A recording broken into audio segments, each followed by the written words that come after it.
Greetings, fellow travellers! Hello. Hello. Wait, we should say hello again because that was really...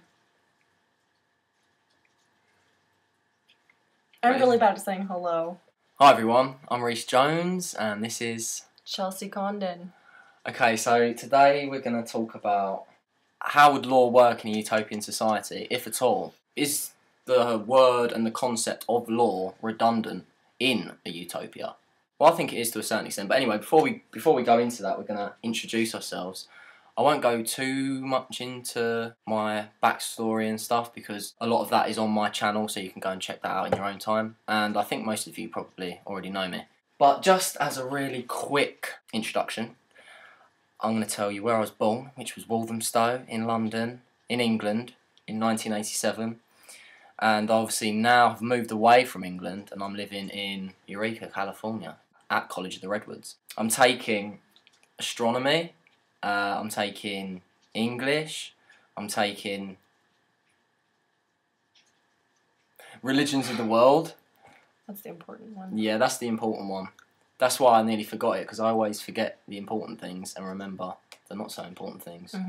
Shouldn't really work like that, should it? Should be the other way around. But yeah, I've been making videos on YouTube now for about 2.5 years. It's been quite a while now, and still love it to this day. So, you know, I'm going to continue, obviously. And like I said, I don't want to really delve too much into my spiritual history and my awakening because, you know, I talk about that on my own personal channel and I'd rather just get cracking on. So, Chelsea, introduce yourself. I'm Chelsea Condon. I was born in Fontana, which is in Southern California. And obviously I am currently at College of the Redwoods with Reece. And I'm currently taking French. Teaching science with science fiction. Oh yeah, I'm doing that as well. I forgot to mention that. Yeah, basic drawing and math, fun stuff. But yeah, in the past I've been taking a lot of astronomy classes, which has been really cool. Okay, so my spiritual awakening, if you want to call it that, happened a little bit over a year ago. I haven't really been on this path for too long, even though it kind of seems like I have. The catalyst, I think, to my spiritual awakening was when I read this book called Lucid Dreaming: Gateway to the Inner Self by Robert Wagner.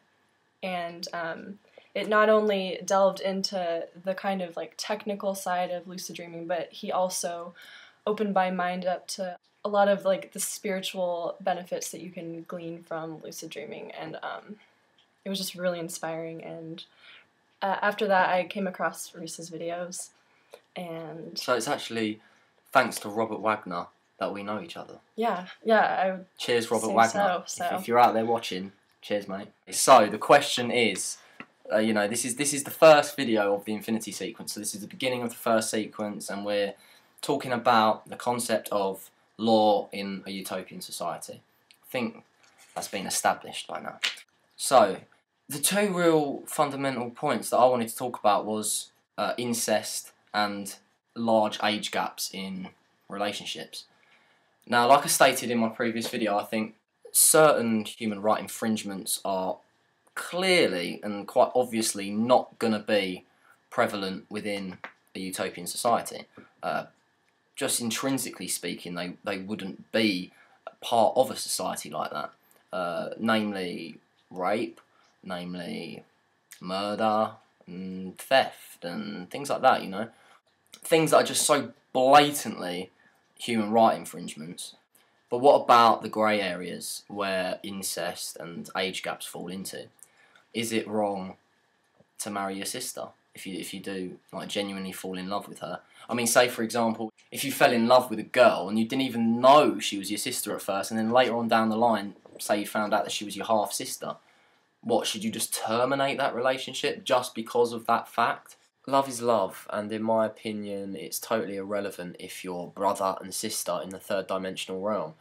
That shouldn't affect any sort of relationship that could potentially arise. The only thing I would say is that baby making would have to be forbidden purely because of the potential birth defects that the baby could be born with.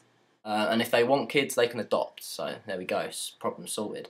And this mindset of not having any sort of restriction on love doesn't just apply to the incest thing, but it also applies to the age gap thing. So what I'm saying is I have no problem with a 20-year-old being in a relationship with a 15-year-old. However, there's a few important points I want to raise. That first of all, the taboo of the whole sex thing would have to be gotten rid of in society. We'd have to start talking about it more with our kids, being open about it, not being all, oh God, can't talk about that, because obviously then it's just not going to work. The child needs to be informed at a very young age. Because I've never got this whole thing with, oh, you can't talk about that kind of stuff until they reach a certain age. Well, why? So when you do eventually introduce it to them, it's going to seem like such a foreign concept. They're going to think, well, how come I've gone over a decade without even hearing about any of this? Then my parents are springing it on me about the birds and the bees. Why don't we tell them that at a younger age? I mean, that's quite a controversial thing to say, and I think a lot of people will disagree with me on that. Yeah, I think it's strange in my opinion that we keep that under wraps when it's such like an instinctual thing. You know, sex is natural and it's instinctual, and that kind of stuff just shouldn't be restrictions on it. And it definitely shouldn't be tabooed. Yeah. Although, don't get me wrong, I still think there'd have to be some sort of restriction, because obviously we couldn't have full-grown men having sex with newborn babies. So, you know, and that goes without saying, obviously. But there would have to be some sort of boundary there.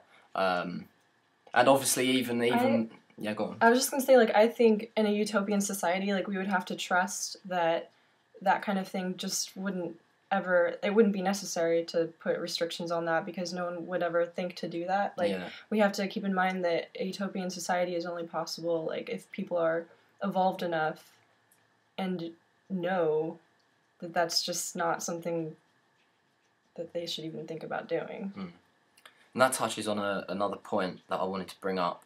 It ties in perfectly with what you've just said, that if we reach a true state of utopia, we'd all be working on a level where we'd know what was right and what was wrong, intuitively speaking. And this goes into a whole other thing about, you know, is there really right and wrong? And that's another topic for another time. But, you know, in the third dimension, the realm we're living in currently, I do perceive murder as wrong. Yeah, maybe on a deeper level, as you go further and further back into existence, then everything just is, and there is no right or wrong. Everything is just there, and then the conscious observer makes it into what we perceive as bad or good or right or wrong or whatever. But we're not at that part of the game. We're on a level where the illusion is real. Do you know what I mean? Yes, this is an illusion, but whilst you're in the illusion, once you're in the VR machine, that is your reality, and you've got to play the game. You've got to play your role. If something's happening to someone against their will, that's wrong, in my opinion. I think you can really break it down to that. If something is happening to someone else against their will, it is wrong. I think that is the way to sum it up, really. Do you know what I mean? I think, like, specifically the reason why you think, well, I as well think that murder and rape is wrong is because what we perceive as right is anything that affirms life and the continuation of survival and life in this three-dimensional reality. And murder is obviously denying life. Yeah, totally. But then obviously, like, playing devil's advocate, like, you can go back even further and say, oh, well, what about if that person agreed to be murdered by the other spirit? What about if they had some sort of contract together and that was part of his life's lessons, to be murdered? So this goes again into what I was saying. Yeah, when you go further back, maybe things aren't quite as black and white as they seem. But whilst you're in the illusion, the murderer is playing the role of murderer. So therefore we treat him like a murderer.